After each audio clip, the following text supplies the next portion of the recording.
Hello, आज परत सर्वांचं स्वागत करतोय आपल्या या नवीन व्हिडिओवर। आज बनवूया मिक्स व्हेजिटेबल पराठा। सर्वप्रथम त्याला लागणारे साहित्य 2 वाट्या कणकीचं पीठ, 2-3 मिरच्या कापून घेतल्या आणि मुळा, बीटरूट, गाजर, काकडी त्याचं किस करून घेतलं। त्याला छान माजरीवर किसून घेतलं। नंतर ते सर्व आपण मिक्स करून घेऊया। अर्धा चम्मच हल्दी पावडर, अर्धा चम्मच तिखट पावडर, अर्धा चम्मच जिरा पावडर, अर्धा चम्मच धने पावडर आणि मीठ टाकून घेतलं। ओवा सुद्धा टाकून घेतलं आणि मिरची जे आपण कापले ते टाकलं आणि जे किसून घेतलेलं होतं गाजर, मुळा, बीटरूट आणि काकडीचं एकजीव करून मिक्स करून घेतलं। अशा पद्धतीने बघू शकता।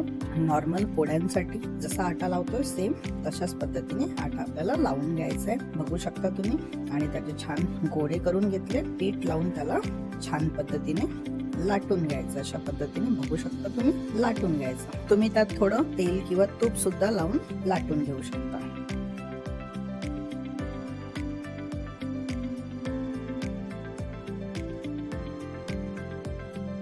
तेल किंवा तूप लावून तव्यावर टाकून घ्यायचं आणि शिजवून घ्यायचं आणि दोन्ही साइडनी छान पद्धतीने तेल किंवा तूप लावून घ्यायचं आणि छान पद्धतीने शिजवून घ्यायचं। मिक्स व्हेज पराठा तयार झालेला आहे। तो खायला खूप सुंदर लागतोय आणि तुम्ही ब्रेकफास्ट साठी हलकं फुलकं आणि हेल्दी असा पराठा बिलकुल तयार झालेला आहे। तो तुम्ही चटणी किंवा लोणचं ह्याच्या सोबत खाऊ शकता।